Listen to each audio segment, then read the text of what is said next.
पिछले कई वर्षों से राज्य सरकार द्वारा फिजियोथेरेपिस्ट के अधिकारी भर्ती नहीं की गई है। अखिल भारतीय बेरोजगारों ने सोमवार को स्वास्थ्य विभाग के प्रमुख से मुलाकात कर उनकी मांगों पर चर्चा की। आज फिजियोथेरेपिस्ट बेरोजगारों ने मीडिया को बताया कि वर्तमान में विभिन्न स्वास्थ्य विभाग केंद्रों में बेरोजगार फिजियोथेरेपिस्ट अनियमित रूप से काम कर रहे हैं, किसी तरह अपने जीवन जारी रखने के लिए। बेरोजगार फिजियोथेरेपिस्ट अपनी मांगों को लेकर राज्य के स्वास्थ्य मंत्री और मुख्यमंत्री से संपर्क करना चाहते हैं, लेकिन मंत्री से नहीं मिल सके। इसीलिए उन्होंने अपनी मांगों को लेकर सोमवार को अगरतला गोरखा बस्ती में स्वास्थ्य विभाग के प्रमुख से मुलाकात की। 2017 থেকে আমাদের কোনো পোস্ট ক্রিয়েট করানো হচ্ছে না, তার জন্য আমরা চাইছি রাজ্য সরকারের কাছে আমাদের এটাই দাবি যে আমাদেরকে ফিজিওথেরাপি নিয়োগ করা হোক।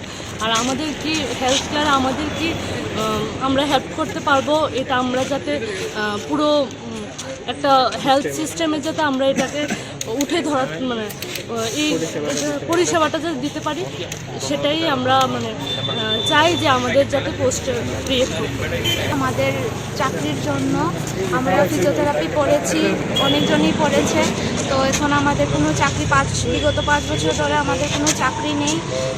তো সবাই এখনের সরকারের কাছে আমাদের একটাই দাবি যে আমাদেরও জব ভ্যাকেন্সি ক্রিয়েট করা হোক আমাদের জন্য, কারণ আমাদের ফিজিওথেরাপি একটা হেলথ কেয়ার সিস্টেমের একটা খুব ভালো একটা ফলো করে, একটা ভালো সিস্টেম হেলথ কেয়ারের।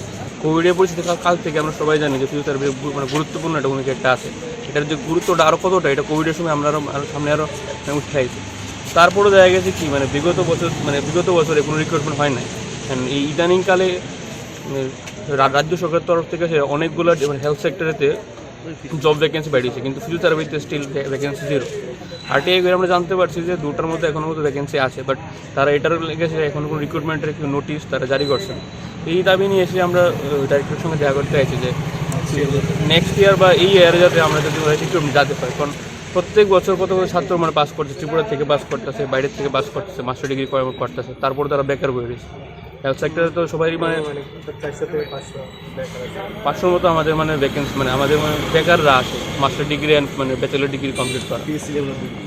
আমরা চাই যাতে রাজ্য সরকার যাতে আমাদের যাতে জব দেয়, ছাড়ে যাতে আমরা যাতে স্বাস্থ্য দপ্তরে যে বিভিন্ন শাখা আছে, ডিস্ট্রিক্ট হসপিটাল, পিএসসি, সিএস লেভেলে যারা আছে, সেখানে যাতে আমরা আমাদের একটা কাজ সেটাতে আমরা দেখাতে পারি, করতে পারি। আচ্ছা, আরটিআই দিয়ে জানতে পারলেন আপনার কত ভ্যাকেন্সি আছে? 2টা 10টা ছিল, তার মধ্যে 10টা ছিল, 8টা বর্তমানে 2টা আছে। কতজন আছে? আমরা টোটাল 500 আছে। আপনার কি কোনো নির্দিষ্ট সংগঠন নাকি বেকার? না, আমরা বেকার সবাই।